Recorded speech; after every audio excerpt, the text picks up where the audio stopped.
Dartmoor prison, isolated from the outside world by walls of granite.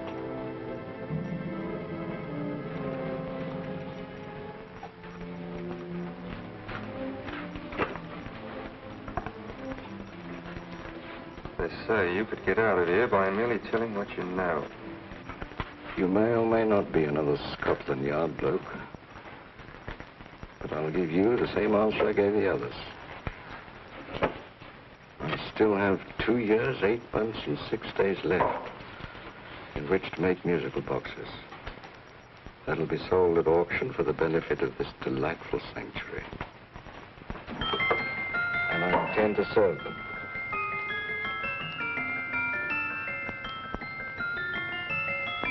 Move along. And now we come to the next object on our list, or I should say objects, because there are 3 of them. Now, ladies and gentlemen, these can be bought together or separately. Now, these beautiful little musical boxes only arrived this morning, and I didn't intend to put them on the auction block until later, but I'm going to sell them now. So, good friends, as our old pal Mark Antony used to say, lend me your ears. And what do you hear? Right. The beautiful tinkle tinkle of a musical box. What a lovely trinket. What a beautiful gift. Created and made by loving hands. A thing of beauty and utility. I was going to start with £5. It's a bargain, £5. Do I see any hands? If there's a connoisseur in the house, will go £3 for it. £2. £1. 10 shillings. Thank you, sir. Ladies and gentlemen, 10 shillings is offered for a musical box you couldn't buy anywhere in London for less than £5. It'd be stealing to let it go for 10 shillings. Like taking milk from a baby. All right, we're selling for 10 shillings. 10 shillings, 10 shillings is offered, 10 shillings is offered, 10 shillings is offered. And anybody give me £1? Will you give me £1? I want someone to give me £1. £1 is offered, £1 is offered, ladies and gentlemen, £1 is offered against you, sir. Will you go to £2? Will you go to £2, sir? £2. £2 is offered. £2 is offered. Going once. Twice. Third and the last call. Sold to the gentleman for £2. Sorry, my dear. Now, ladies and gentlemen, comes the opportunity to purchase an exact duplicate of the beautiful little musical box just bought by this gentleman for the ridiculous low price of £2. Oh, it's exactly the same. Exactly the same. Made with the same hands. You hear that? Isn't that lovely? That tinkle, tinkle, tinkle, tinkle. Sounds like Bow Bells to me, you know, with little angels pulling on the ropes, eh? Who'll give me £2 for it? Who's starting with £2? Will anybody starting with £2? Oh, come, ladies and gentlemen. You know, from your enthusiasm, we might all be in Scotland instead of London. Please buy it for me, Daddy. £2, certainly not. We all might be in Scotland. Besides, I don't like his manner. £1, 10 shillings. £1. £1 is ours. £1 is offered. £1 is offered, going £1. Any advance? Going once, going twice. The third and the last call. Sold to the lady for £1. Smart bidding, my dear. Thank you. We come to the third and last of these beautiful little musical boxes. Exactly the same. Tinkle, tinkle. Isn't that lovely? Ladies and gentlemen, I don't bring you here to gull you and swindle you. This is the exact replica of those 2 I just sold before.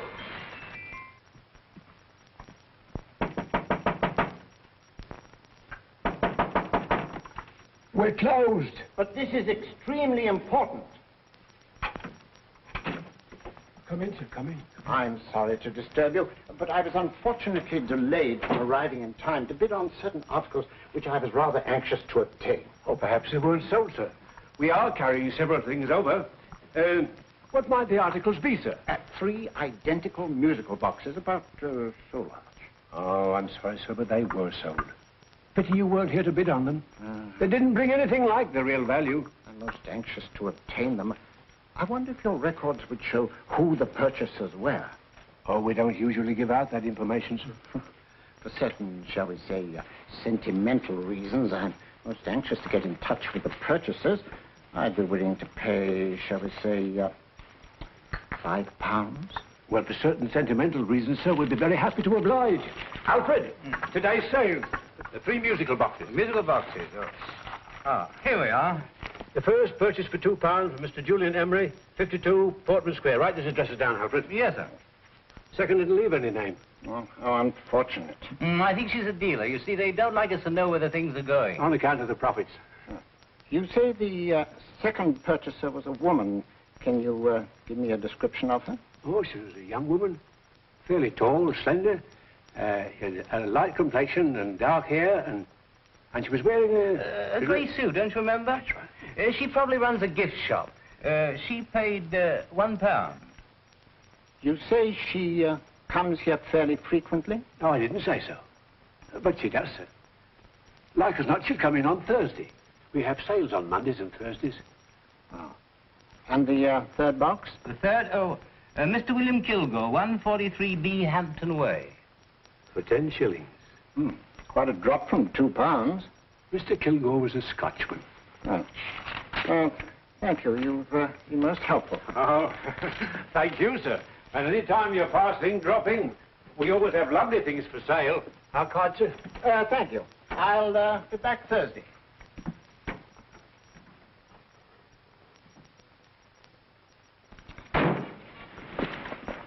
The message reached us too late. Musical boxes are being sold. Well, let's get out of here.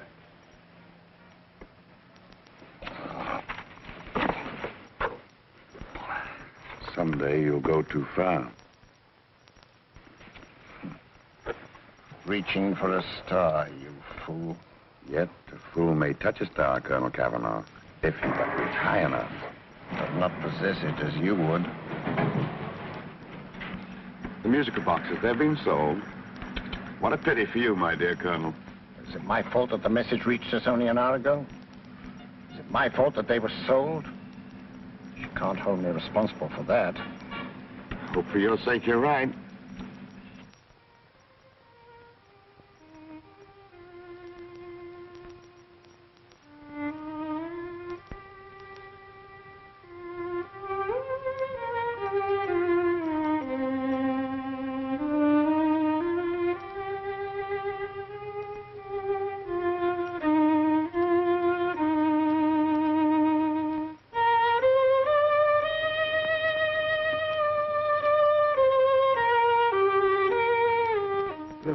Upon you tonight at 7:45, a gentleman who desires to consult you upon a matter of the very deepest moment.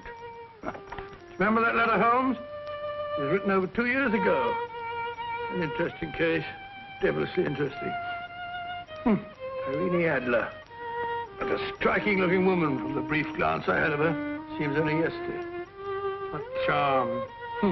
What poise. And what a mind. Sharp enough and brilliant enough to outwit the great Sherlock Holmes himself. I take it the new issue of the Strand magazine is out, containing another of your slightly lurid tales. Indeed. What do you call this one? I call it A Scandal in Bohemia. Not a bad title, eh? If you must record my exploits, I do wish you'd put less emphasis on the melodramatic and more on the intellectual issues involved. What do you mean by that? Well, I do hope you've given the woman a soul. She had one, you know. By the woman, I suppose you mean Irene Adler. Yes. I shall always remember her as the woman.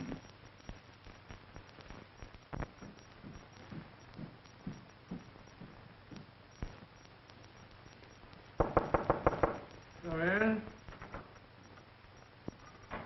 I think. That's old boy. How are you? How are you, old boy? I haven't seen you for years. I want you to meet my old friend Sherlock Holmes. Holmes, this is Stinky. In other words, Julian Emery. How do you do, Mr. Emery? Watson has often spoken of you. Oh, has he? Yes, we were at school together. Yes, more years ago than I care to remember, but you didn't come in here just to remind me of that. No, I just happened to be in the neighborhood and saw your lights burning, so I took the liberty of looking you up. Still writing your mystery stuff? Yes, there's a new one out this week. Good, I never miss them. Oh, good, thanks. I say that bandage makes you look very interesting. Still poking your nose into other people's business as usual? Who hit you? I haven't the foggiest notion. Somebody knocked me on the head in my own living room, and then proceeded to commit the most idiotic burglary you ever heard of. Fellow must have been balmy as a coot. Balmy? Why? Come sit down, old boy. Yeah, You like a cup of tea? Huh? Oh, all right. I'll go and tell Mrs. Hudson about it. Yeah. Why do you say the robbery was idiotic, Mr. Emery? Oh, simply from the fact that with about £5,000 worth of musical boxes in my living room, the thief, who I caught in the act, made off with one that isn't even worth £5. I gather you're a collector of musical boxes. Yes, I am indeed. Some of them very beautiful, but not the one that was stolen. The thief evidently grabbed the first thing that came to his hand when he heard me coming into the room. Still, it's rather odd, isn't it, that having disposed of you, he didn't pick up something more valuable. Mm-hmm. Was there anything unusual about the stolen box? No, nothing at all. No, I picked it up in the south of France, several years ago. You say you have many valuable music boxes, and yet the thief made off with one that isn't worth £5. Sounds like rather an intriguing little problem. Yes, well, I take it that he was just an ordinary petty thief and didn't know the value. That is a possible explanation, and yet I venture to say that the average petty thief has a more extensive knowledge of the value of objets d'art than the average collector. Well, anyway, that's Scotland Yard's theory. They didn't get very excited about it. That's consistent anyway. I wonder if I might see your collection, Mr. Emery. Oh, of course you could, yes. Nothing a collector likes more than showing off his trophies. When will it suit you? No time like the present. Good. My place is just round in Portman Square. Shall we? Yes, right. Hello? Where are you going? Stinky hasn't had his tea yet. Oh, I'm sorry. We're going round to my place, where I'm going to give you something better than tea. Now, this one was made for Louis XV, and is one of the very few still in existence from that period, and a particularly fine specimen at that.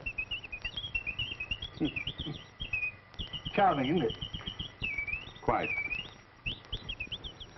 They all sound to me like a lot of mice running about on a tin roof.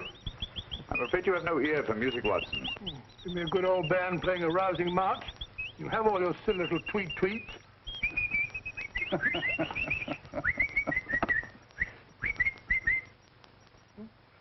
Another one. Just a minute.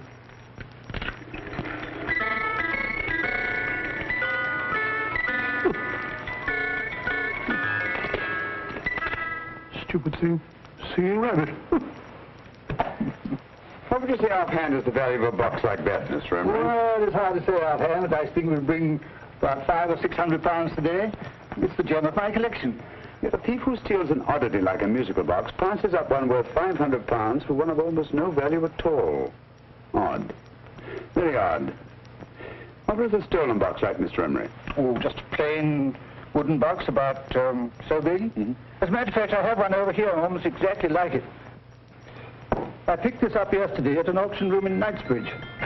Paid only £2 for it. Of course, I wouldn't in the ordinary way add one like this to my collection, but the tune intrigued me. I'd never heard it before.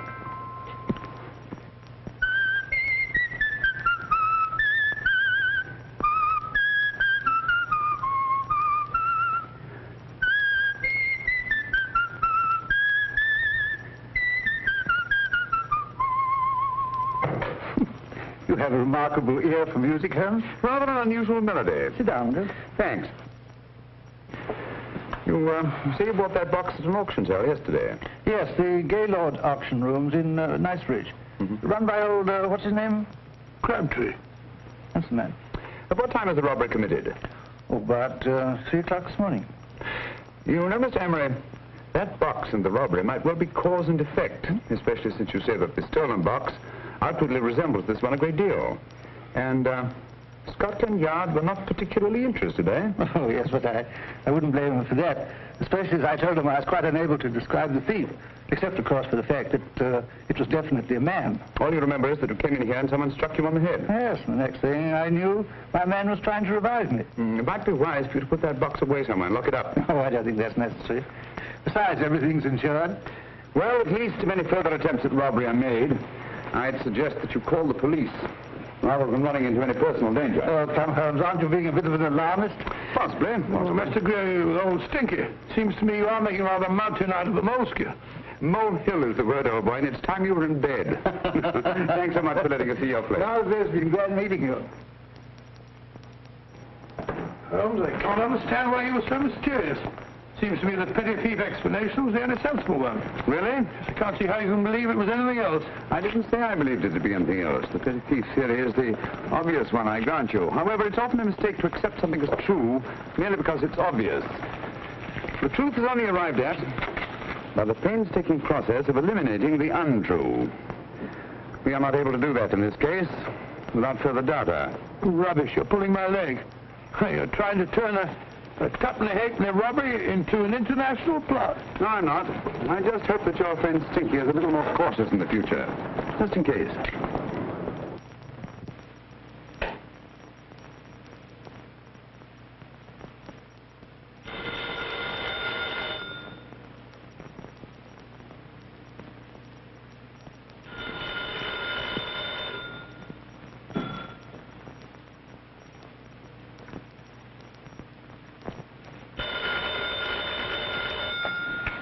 Yeah?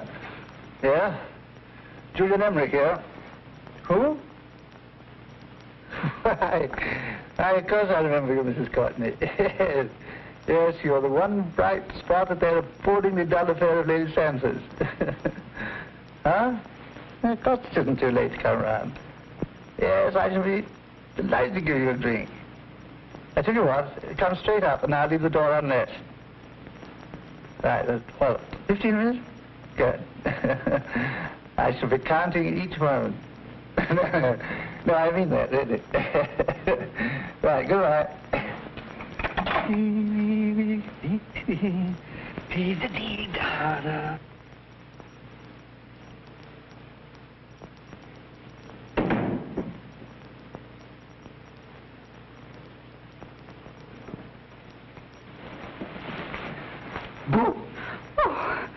You startled me. Did I? Yes.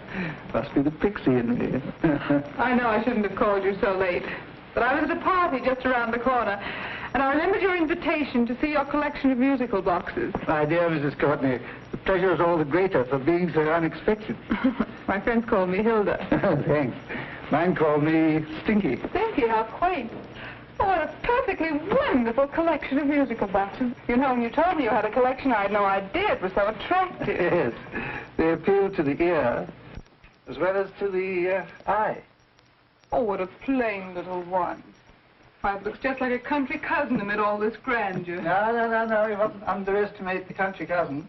Only last night a burglar broke in here, and with all these to choose from, went off with one very much like it. Really? Yes, I don't mind the loss of the box so much, but I do resent this crack on the skull. But it makes you look so interesting. Oh, do you think so? It's funny, that's what old Fatso said. Fatso? I mean, Dr. Watson. He was here this evening with a friend, a Mr. Holmes. He's interested in my collection, too. Sherlock Holmes? Yes. Do you know him? I've heard of him. Yes, he seems to think I'm in some sort of danger. What a haunting tune. It takes me right back to my childhood. Really? You know, it's odd that you should be interested in that particular musical box. Odd? Why? Because Mr. Holmes is also interested in it. He may have been more interested in the tune than in the box. My dear, yes, that's right. I remember now. He whistled it note for note, having heard it only once. Really? He must be a remarkable man. Bit of an alarmist, if you ask me. Don't you believe in warnings? Of course not. Who'd want a box like that? I would. You're not serious. Oh, but I am. Well, you put me in a very awkward position. I'm a collector, you know. And the collector buys but never sells. But if the price were high enough... Price has nothing to do with it. It's the principle of the thing. Yes, well, we haven't had our drink. No, thanks. I must be getting along. Must you really? I'm afraid so. You're not walking out on me, are you? My reputation. Stinky. I say, you know, you are an attractive woman. Thanks.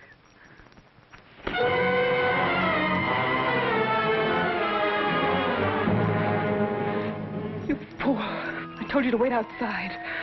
What did you have to kill him for? All I had to do was walk out with this. He held you in his arms. Don't touch him.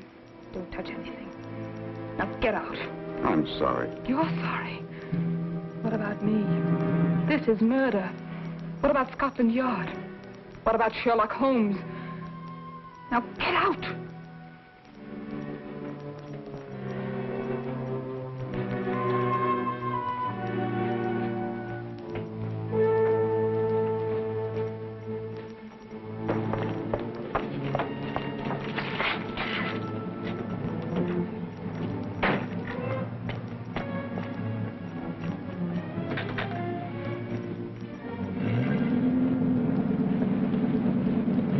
you get it?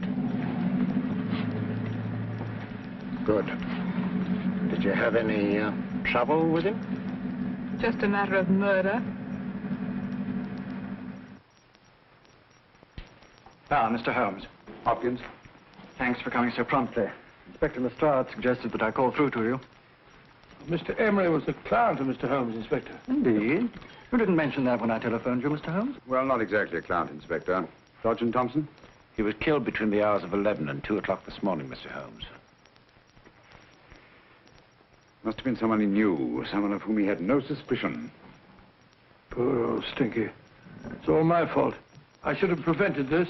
Well, it's no time to start talking about that now, Doctor. Apparently it's gone. That's the second attempt on the musical box that Emery bought at the auction sale. And this time it was successful. But that box was only worth £2. It was worth a man's life, Watson. I think we'd better pay a visit to Gaylord's auction room and that fellow Crabtree. Inspector, may I suggest that you make a complete search of this flat for a small, plain, musical box about that size?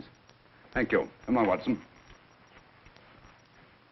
You say the first box went to Mr. Julian Emery. The second to Mr. Kilgore, 143B Hampton Way. And the third to the unidentified young lady who presumably has a shop and lives near Golders Green. That's right, Mr. Holmes. Isn't it rather strange, Mr. Crabtree, that you should have had 3 identical musical boxes all playing the same tune? Where'd they come from? Dartmoor Prison. Dartmoor? Yeah, we get a regular shipment from there every month. The inmates manufacture them. Well, they make all kinds of things, you know, pipe racks, wastepaper baskets, musical boxes. Did you happen to notice if anyone showed any particular interest during the auction in the purchasers of these 3 boxes? Oh, come now, Mr. Crabtree. This is very literally a matter of life and death.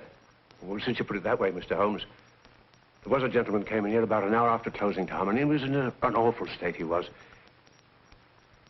He gave me £5 to tell him where the boxes had gone to. He said they had a sentimental value for him, sir. Expensive sentiment. Can you describe him? He was tall, distinguished looking, and he had grey hair and a moustache. He was quite a gentleman, sir. What was his reaction when you were unable to supply him with the address of the young lady who owned the shop? I told him the young lady usually come back on Thursday. He said he'd come back on Thursday. Now, that's tomorrow. Thank you, Mr. Crabtree. You've been very helpful. Thank you. Come along, Watson. Where are we going now, Holmes? To the home of Mr. Kilgore, the man who bought the third box.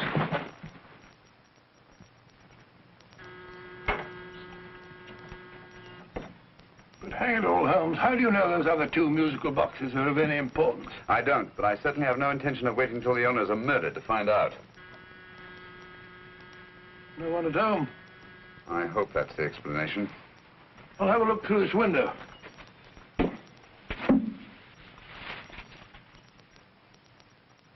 Doesn't seem to be anyone there. The whole place seems deserted as far as I can see. Yes. Mr. and Mrs. Kilgore at home? No. When do you expect them?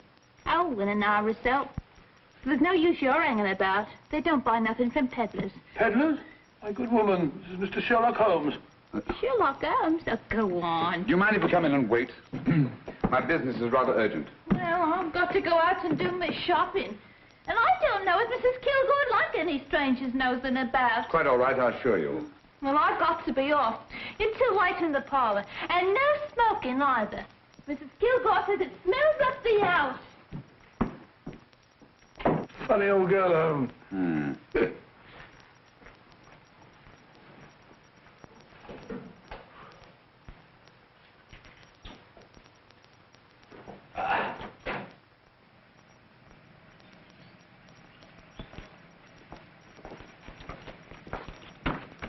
Park Lane. Park Lane? And what would the likes of you be doing in Park Lane? Now, don't worry about the fares, Ducky. If you know how to get to Park Lane, up it.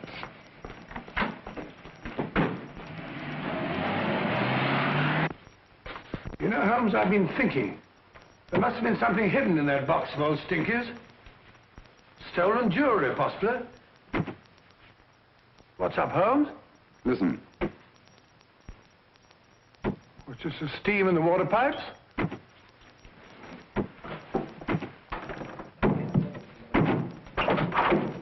Watson! Great Scott!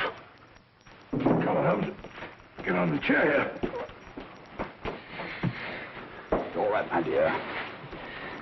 There. Now, don't worry. It's all over.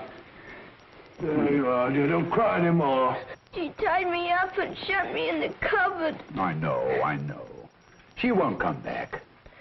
Did you show her your new musical box? Yes, she said she wanted to hear it play, and as soon as I showed it to her, she grabbed hold of me. I know. Now, don't worry, nobody. We'll buy you a new musical box. Yes, my dear, the best one in London. Watson. Oh, what a fool I've been. What do you mean, Holmes? She took the musical box out of this house in that market basket, right under our very noses. Why could the Kilgore charwoman want to take the music box? She isn't a Kilgore charwoman. She's a consummate actress. An extremely clever, unscrupulous woman who will stop at nothing. Take care of the child, will you, Wolfella, till her parents get back. Explain everything to them. Of course I will. But, Holmes, where are you going? Somewhere, somehow. I must get to the young lady who bought that third musical box before our opponents find out. I only hope that I won't be too late. Oh, no. No, darling, you mustn't cry anymore. Now, cheer up. Would you like to hear old Uncle make a noise like a duck?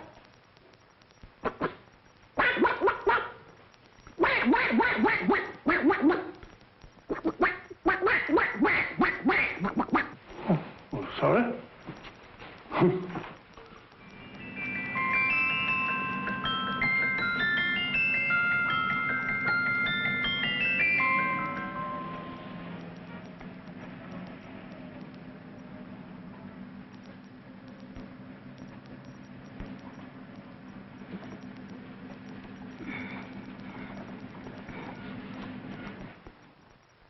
Now, ladies and gentlemen, how much am I offered for this beautiful lace Dresden china figurine?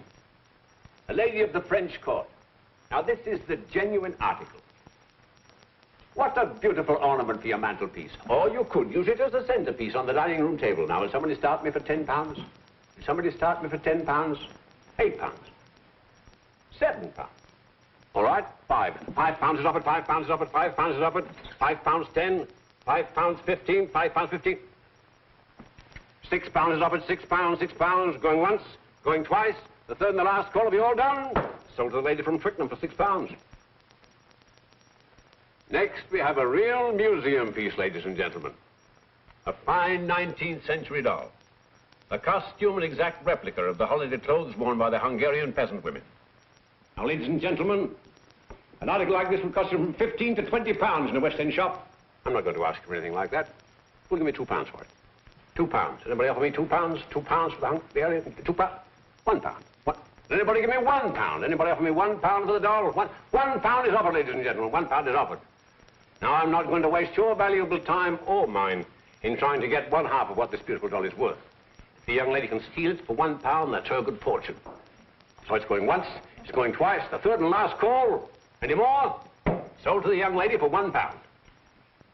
And now, ladies and gentlemen, may I draw your attention to something which may be a great surprise to you, worthy of any collection. The only other one like it is in the British Museum. It's a Ming vase of the 7th dynasty. This vase lay in a large collection somewhere outside Rome for over 2 centuries, I understand. It was discovered there by the noted antiquarian Sir Andrew Coppleston. Now, some of you may remember Sir Andrew Coppleston. Besides being a noted traveller and antiquarian, he's also a gentleman rider.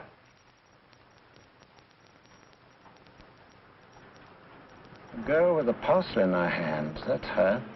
Are you sure that's the girl? Well, she fits perfectly the auctioneer's description. Follow her, Hamid.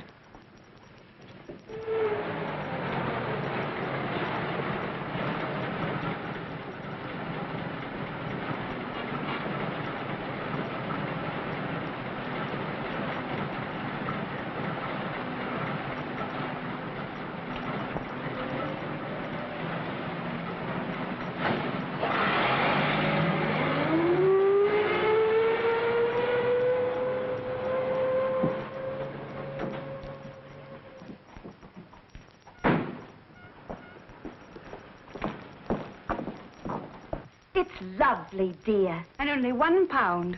We can get at least 3 for it. Easily. I'll go make some tea. I could do with a cup. Right.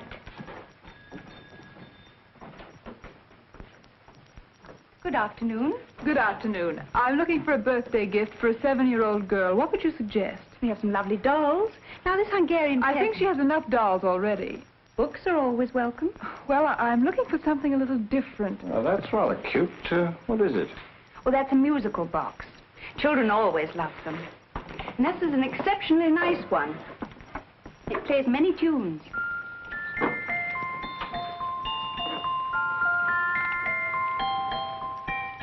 Have you any others? Yes. If you'll just step this way. I have only 2 left.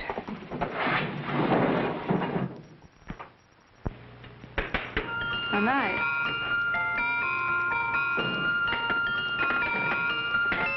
Are you sure this is all you have? I'm sorry. They're rather hard to find, you know. That's our entire allotment. I did have one other, but I sold it earlier this afternoon. But it was only a plain wooden one. It wouldn't have been a very nice gift for a child. Really? Do you happen to know who the purchaser was? Why, yes. He left his card, just in case anyone should inquire for him.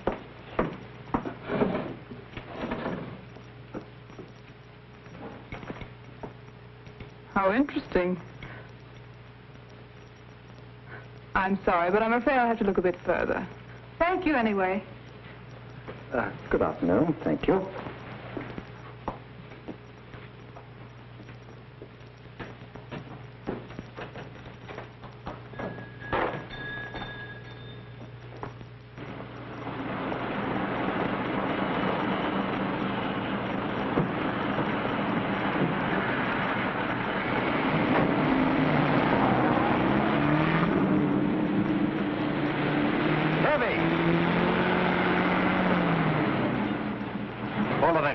Here, now, what?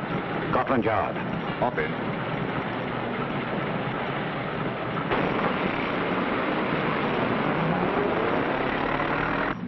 Sherlock Holmes. I might have known. We thought we were the hunters, instead of which we're the hunted. We've been fools. We played right into his hands. Of course. He's had us followed. Don't look. The man in front of the toy shop. Hamid, turn sharp right at the next corner and again at the next.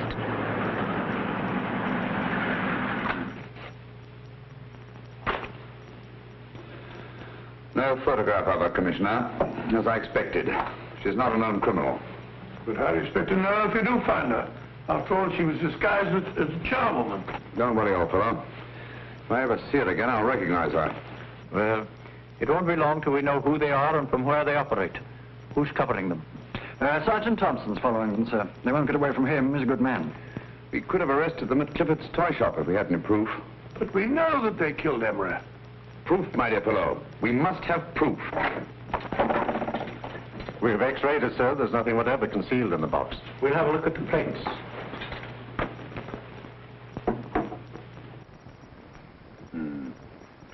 There must be some clue.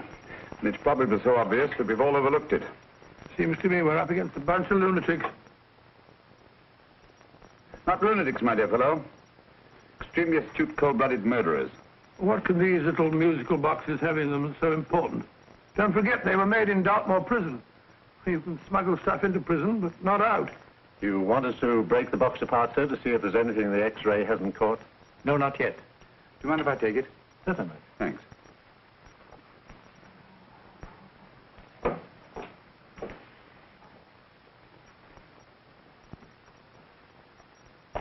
The governor of Dartmoor Prison informed us, sir, in answer to Mr. Holmes' question, that all 3 musical boxes were made by the same convict, John Davidson, serving a 7-year term, sir. Davidson? The Bank of England plate. That'll be all. Yes, sir. Now we're getting somewhere. Wait a minute. How did you know about the plates, Mr. Holmes? I'm a student of crime, Inspector. I make it my business to know about such things. And when the name of Davidson was mentioned... Well, who is this fellow Davidson? As long as Mr. Holmes seems to know all about it already, I suppose there's no harm in telling you. 2 years ago in London, there occurred a robbery of such tremendous importance, although the stolen articles themselves have no intrinsic value whatsoever, that the Home Secretary was instrumental in seeing that not a word of it appeared in any newspaper. But you never told me anything about this, Holmes. You were away at the time. Articles of no intrinsic value and yet of such importance? I don't understand. Davidson was apprehended within 15 minutes of committing the theft. But by that time, He'd hidden the articles in question, and they've yet to be found. Before going further, Dr. Watson, I must inform you that this matter's not to be mentioned outside of this room. Of course not. Do I look like a man who'd gossip? Let's not go into that now, old fellow, shall we? Davidson had been employed for years in a position of extreme trust by the engravings department of the Bank of England. The articles he stole were nothing less than a complete duplicate set of plates for printing £5 notes. What? The Bank of England's own plates? Precisely. And with those plates, a gang of crooks could flood England with £5 notes, not forged in the usual sense of the word, but notes undetectable from genuine Bank of England notes in any way whatsoever. Good heavens. Any whisper at all might have resulted in enormous damage in shaking public confidence in the Treasury. We tried everything after we arrested Davidson. Offered him a shorter sentence if he'd tell us where he'd hidden the plates. Why, we even put in Scotland Yard men with him as cellmates, but no result. Obviously, Davidson is a man of strong character and infinite patience. Yet suddenly he feels impelled to smuggle out the secret of the hiding place of the plates to his confederates. Why? I don't understand, Mr. Holmes. Well, for example, has the Bank of England made any plans to radically change the design of the £5 note so that in, say, 7 years from now, notes made from the stolen plates would be worthless? Confidentially, Mr. Holmes, such a move was discussed. But replacing all the £5 notes in circulation would be such a Herculean task that nothing's been done about it as yet. I see. Of course, there is another possible explanation. Davidson didn't have much time to find a hiding place before he was captured. He may be afraid that the plates will be accidentally discovered before he's released. Hence his anxiety to communicate their whereabouts to his confederates as soon as possible. I believe you've hit it, Mr. Holmes. I'm sure that the message is contained in this musical box. Or rather, in all 3 musical boxes, since possession of all 3 seems to be essential. Our opponents have 2/3 of the puzzle, we have 1/3. Oh, what are you going to do, Holmes? Try to deduce the message from the 1/3 that we have.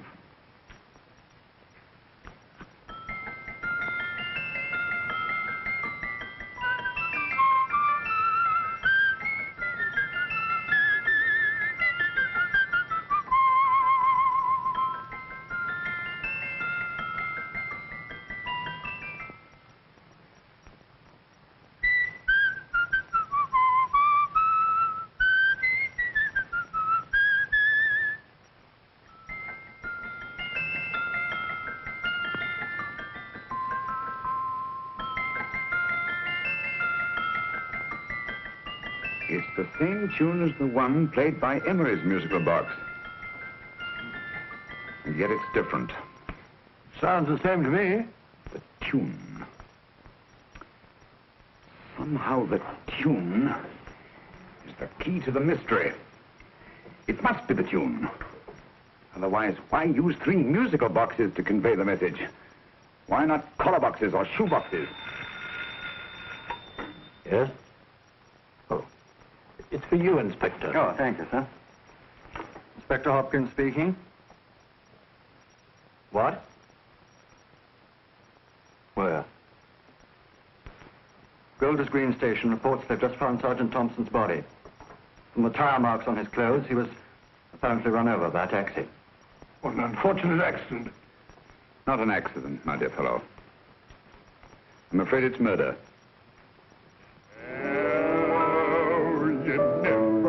Just who you're going to meet when you're walking down a busy London street. Mrs. Orchid, Mrs. Brown, any subject of the crowd. Oh, you never know just who you're going to meet. So you better hold your topper in your hand, just in case you meet a lady on the Strand. Girls will think you're kind of sweet, and your day will be complete. Oh, you never know just who you're going to meet. Now, a gentleman is judged by his appearance. Yes, a gentleman is judged by how he talks. Now, he's much better off when he's acting like a top, especially if he's taking him a walk. What on earth is this outlandish place? A rendezvous for actors. Actors? buskers, old boy. You've seen them 1,000 times. Actors who entertain the queues, waiting outside theaters.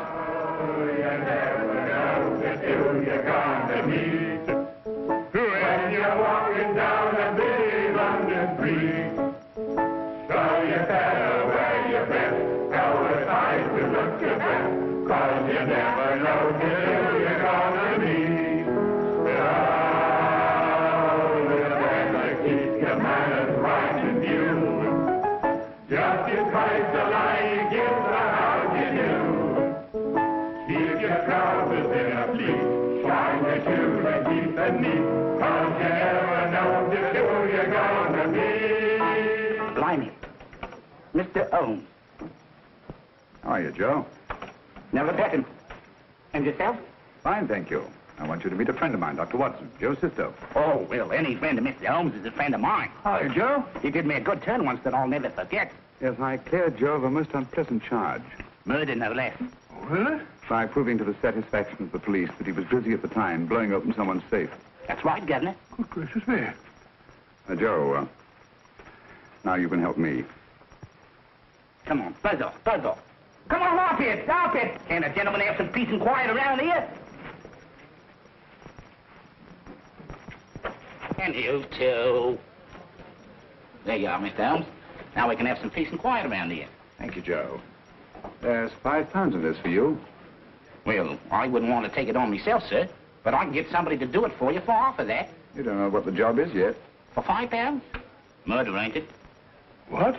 No, Joe, not murder, just music. I want you to identify a song for me. Oh, there ain't a song that's been written that I don't know. That's why I came to you. Of course, the violin is more my instrument, but, oh, well, here we go. Now listen to this, Joe.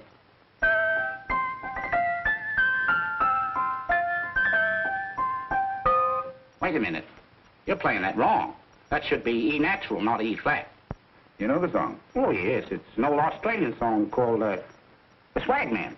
But you're playing it all wrong. That's what I hoped you'd say. Now listen again, Joe.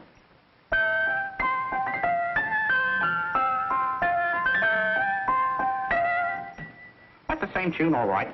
But you're making different mistakes than you did the first time. No, not mistakes, Joe. Call them variations. Here, play the song for me, will you, the way it's written.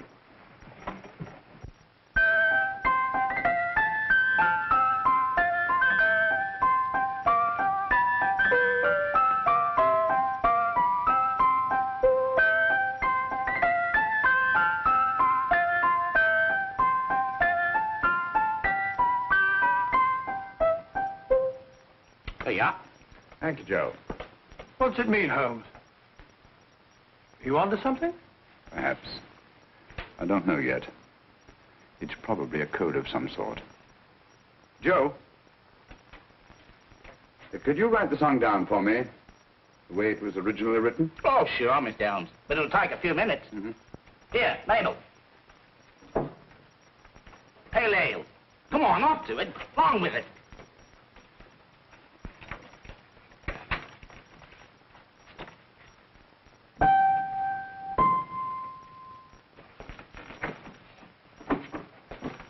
Well, obviously it isn't the lyrics. No combination of those words made any sense at all. The variations in the way Emery's musical box played the tune are different from the variations in the one we have. You sure? Quite. You see, I took the trouble to memorize the tune as played by Emery's box that night we were with him in his flat. Holmes, you amaze me. Elementary, my dear fellow. One of the first principles in solving crime is never to disregard anything, no matter how trivial. Why are 3 boxes? Why not 1? Because the message was obviously too long to be conveyed by any one variation. Then there's the 3rd box, the one that woman took from the Kilgores. That contains yet another set of variations. Yes, well, it's all beyond me. Well, all we have to do now is to find the secret of the variations. Not a very easy problem to solve, my dear fellow.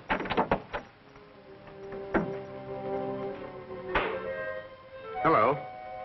What's up? We've had company.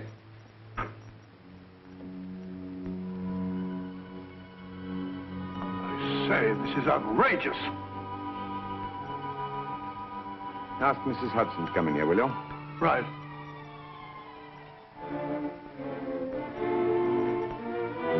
Mrs. Hudson? Oh, there you are. Will you come up here at once, please? Oh, coming, sir.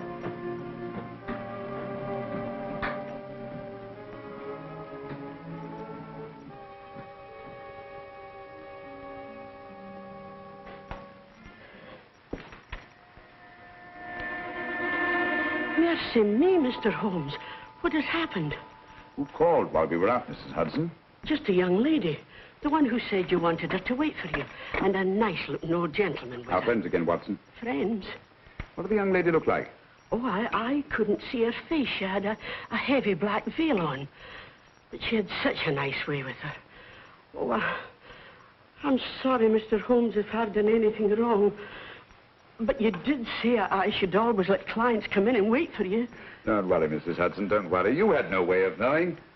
It's quite all right, quite all right. Now, don't worry, Mrs. Hudson. Don't worry. Where on earth's the musical box? They didn't get it. Didn't get it? Where is it? It's in your hand. Huh? In that biscuit jar. Pick the biscuits off the top. Now put your hand inside, and you'll find the music box. Well done, Holmes. Well done. Amazing.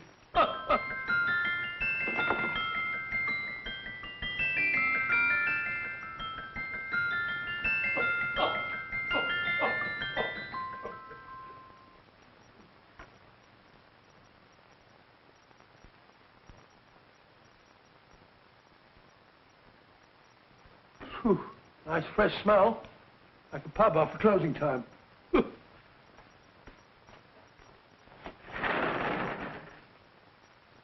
I say, Holmes. What? This morning. Allow me to congratulate you on a brilliant bit of deduction.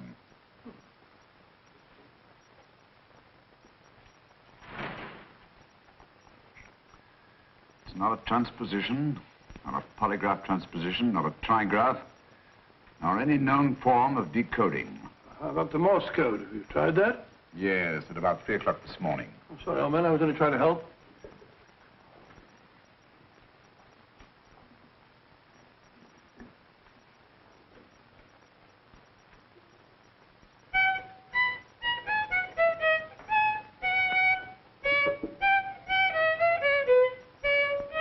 Oh, do me a favor. Not again. Must have heard that thing 1,000 times. Kept me awake all night.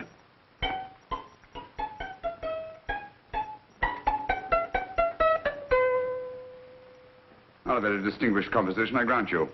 You know perfectly well I don't know one tune from the other. When I was a kid, my people tried to have me taught the piano. I've always felt sorry for that old teacher of mine.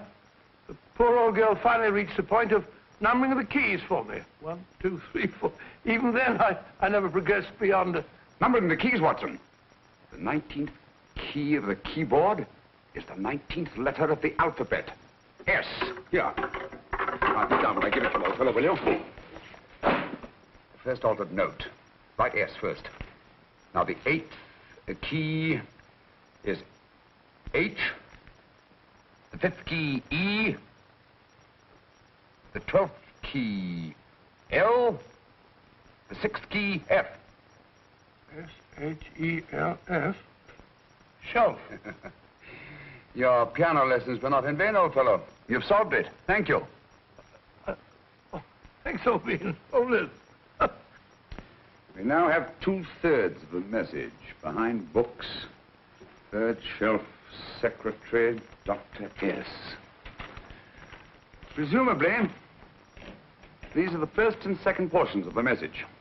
And this gang has the first and third parts of it. Precisely. Then it's a stalemate?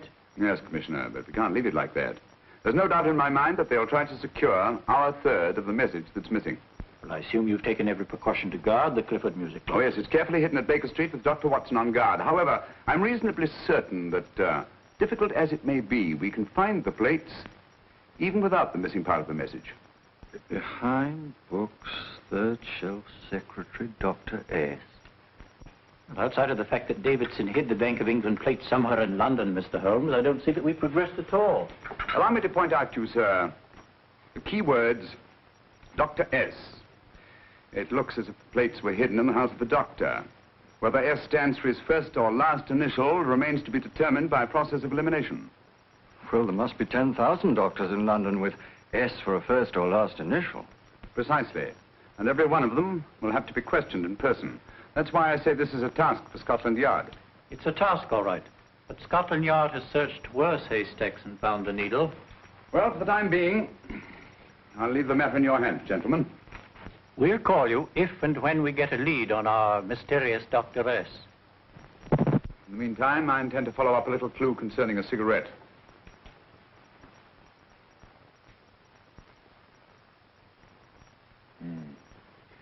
You're certain of the identification of the tobacco? Absolutely. I have made up this special blend for only 3 customers. It is almost pure Egyptian, with a mixture of latakia for added body, and a pinch of perique. Merely a whisper, as one might say, for elusive fragrance. Yes, yes. And the 3 customers? Major Wilson in Bombay, India. Mrs. Catherine Leamington Smith in Ireland. Yes, and the 3rd? Mrs. Hilda Courtney of Park Mansions, Bryanston Square. Thank you. Thank you very much. You've been most helpful. It is a pleasure to have been of service, Mr. Holmes.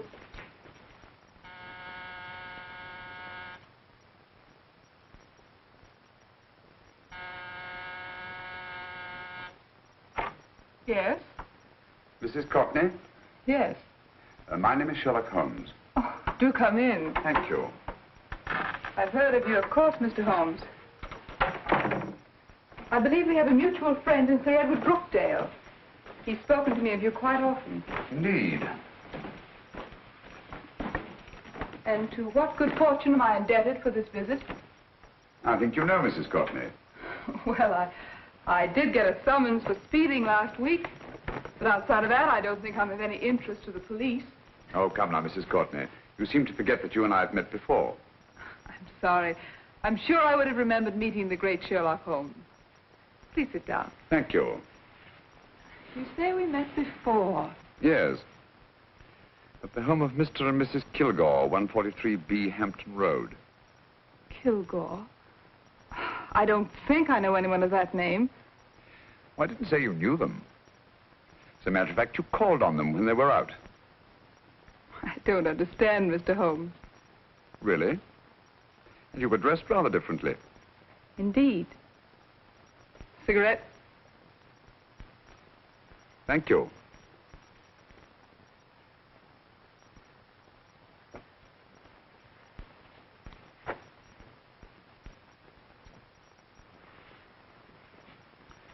Thank you. You know, Mrs. Courtney, people generally forget, in assuming a disguise, that the shape of the ear is an almost infallible means of recognition and identification to the trained eye. Evidently, you've mistaken me for someone else. Oh, no, not at all. Though naturally, I expected your denial. But when you paid your visit to my rooms at Baker Street, you carelessly left behind another identification. They're, identical, aren't they? Yes, I must admit they are. You see, Mr. Holmes, to catch one as clever as you, I had to use a very special lure. I knew you'd be unable to resist the bait of my cigarette, having read with great interest your monograph on the ashes of 140 different varieties of tobacco. I should advise you not to move, Mr. Holmes. I must congratulate you on your ingenuity, Mrs. Courtney. It was indeed a brilliantly designed trap. Thank you, Mr. Holmes. Praise from a master is indeed gratifying. I shall always cherish the memory of your flattering words. Memory? Precisely. I'm afraid these gentlemen have a most regrettable task to perform. Unless, of course, you care to turn over the missing musical box with your pledge to take no action against us in the future.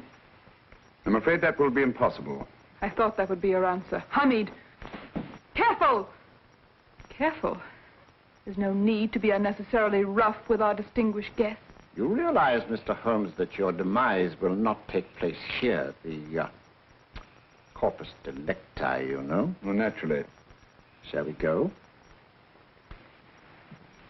It's so fearfully awkward having a dead body lying about. Don't you agree, Mr. Holmes? Another dead body shouldn't weigh too heavily on your conscience, Mrs. Courtney.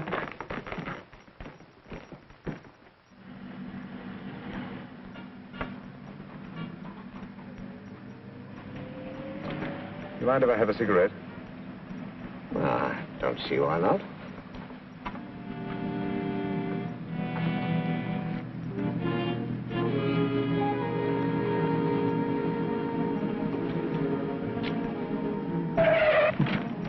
Be careful, Hamid.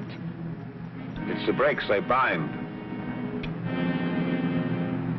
Thank you, Colonel Kavanagh. It's very considerate of you.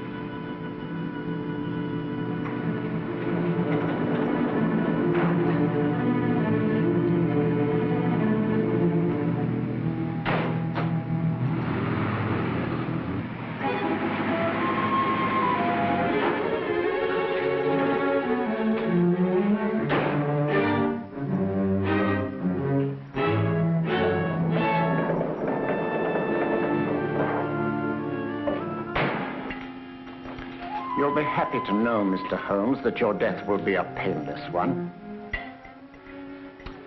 Hamid, attach this to the motor of the taxi. That little attachment, my dear Mr. Holmes, contains the deadly fluid known as monosulfide. The Germans use it with gratifying results in removing their undesirables.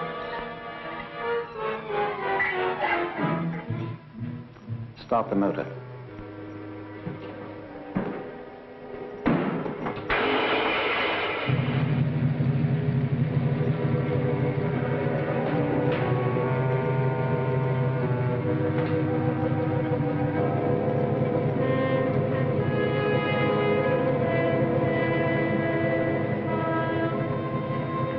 Tape his mouth.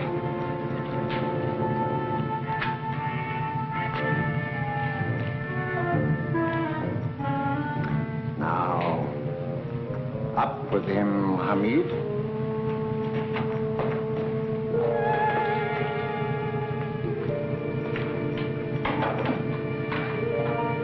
You find yourself like Muhammad's coffin, Mr. Holmes, suspended between heaven and earth. Plenty of fuel in the tank? Good. It would be too bad to have anything go wrong through so simple an oversight.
Good afternoon. Mr. Sherlock Holmes? No, I'm Dr. Watson. Oh, of course, Dr. Watson.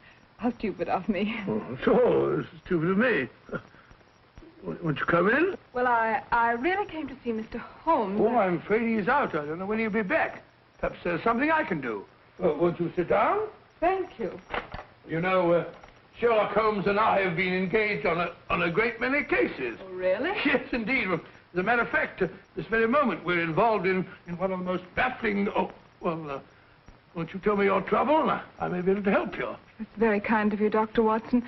Perhaps if I wouldn't be imposing too much. Imposing? Oh, there's no imposition. No imposition at all. A pleasure, I assure you. Now, tell me all about it, Miss Williams. Mrs. Williams. I live in Surrey, Dr. Watson, and I've come up to London in sheer desperation. My only sister has disappeared, and the local police seem utterly unable to find her. Well, Holmes and I solved a case exactly like that once. Very interesting as far as I remember. I call it the adventure of the solitary cyclist. Oh, sorry. Now I come to think of it, it wasn't so very similar. Entirely different. I don't think what I was saying. Where were we? She's only 17, Dr. Watson, and until she disappeared last Thursday, she seemed to be in the best of spirits. Well, possibly a romantic entanglement? Oh, no, nothing of the sort. She left no note, didn't even pack a bag, no explanation. She just started to walk to the village from our house in broad daylight and simply vanished from the face of the earth. Oh, there. Might I have a glass of water? Glass of water. Have one minute.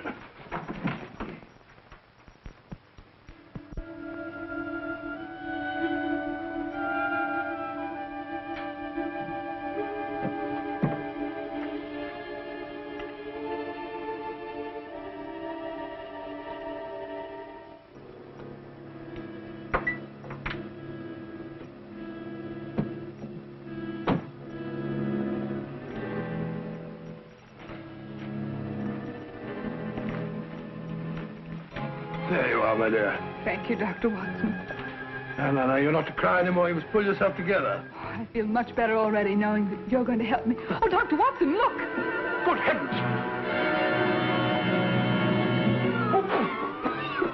Get through the fire brigade, quickly!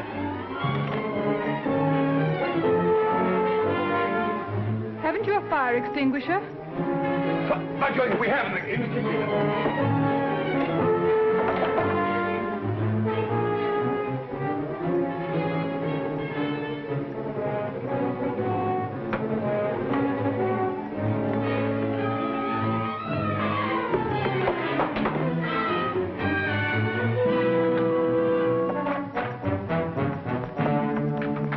Don't you worry, Miss Williams. We'll have this thing out in no time.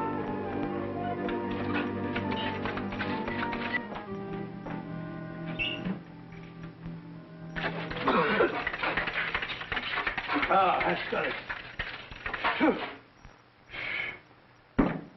It's a bear. Well, you see, there was no need for the fire brigade after all.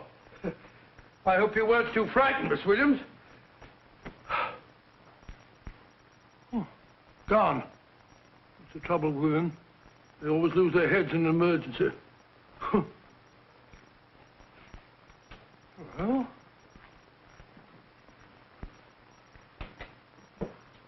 a musical box. Great Scott! Miss Williams!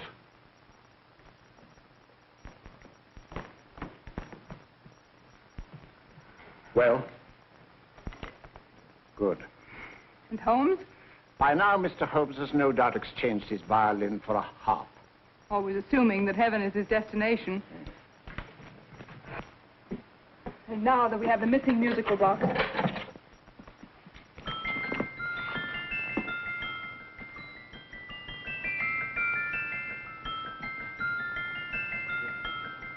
Nineteenth note.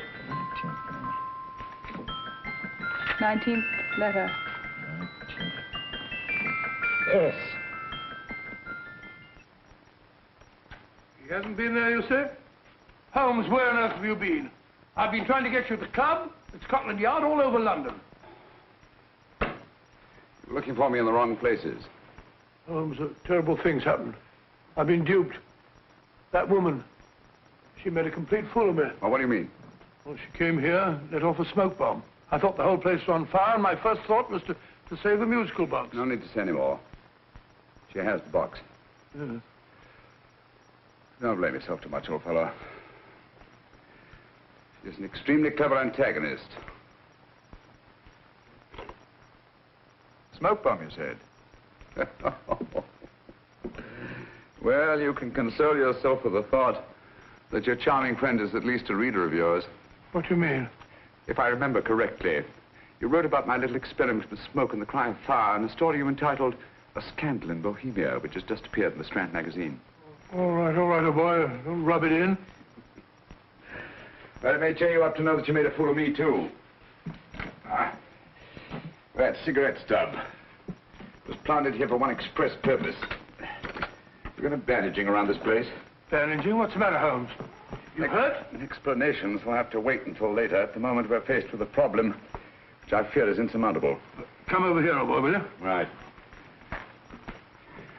Our opponents are in possession of all 3 parts of the code. And here are we, while the Bank of England plates pass into their possession. Cheer up, old fellow, cheer up. As Dr. Samuel Johnson once said, there's no problem the mind of man can set that the mind of man cannot solve. What's that, old fellow? I was just quoting Dr. Samuel Johnson. He said there is Thank you, Watson. Thank you.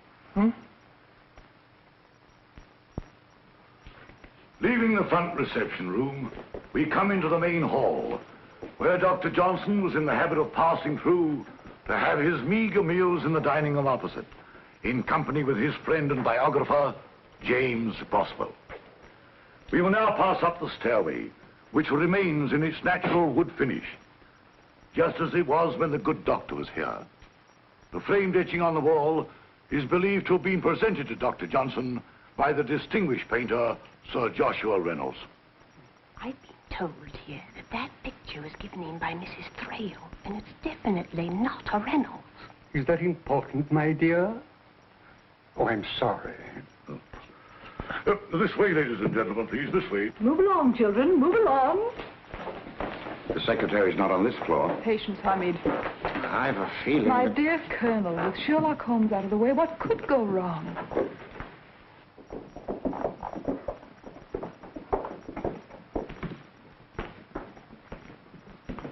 And here we have the Garrett Library, in which Dr. Johnson wrote his famous dictionary, and in which you will see also many of the great man's books and other items of interest. Step forward, ladies and gentlemen, please, step forward. Standing in the corner is the secretary, which contains many of the original works by the literary genius. On this table, Dr. Johnson's cat, Hodge, used to sleep while his master worked. A strange thing about this cat, ladies and gentlemen, was its love of oysters. They do say that the dear doctor often went hungry to find the cat that delicacy. What a pity. Now we will visit the grain room, which is immediately below us, in which you will see the very bed in which Dr. Johnson died. What did he die of? Gout. Just gout. This way, ladies and gentlemen. Mind the steps, please.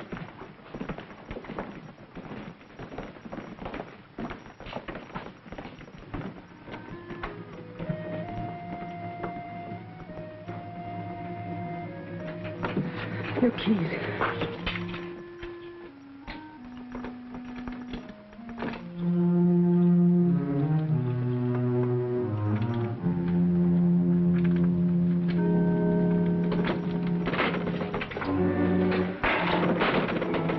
Third shelf up.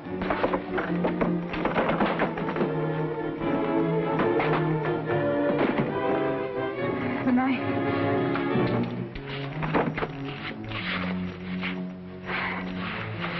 Gentlemen, the Bank of England plates. Well, Mrs. Courtney, so we meet again. No, I shouldn't do that if I were you, Colonel Cavanaugh. I must congratulate you, Mr. Holmes. You're far more clever than I thought. Thank you, Mrs. Courtney. Praise from you is indeed gratifying. I shall always cherish the memory of your flattering words. Memory? Oh, thank you. And now I have a most regrettable task to perform.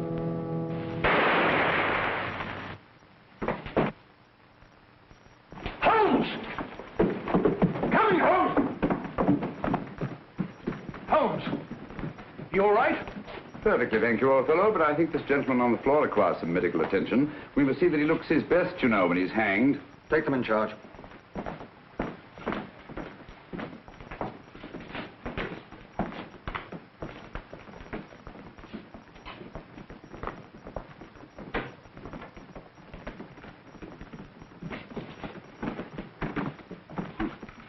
A brilliant antagonist.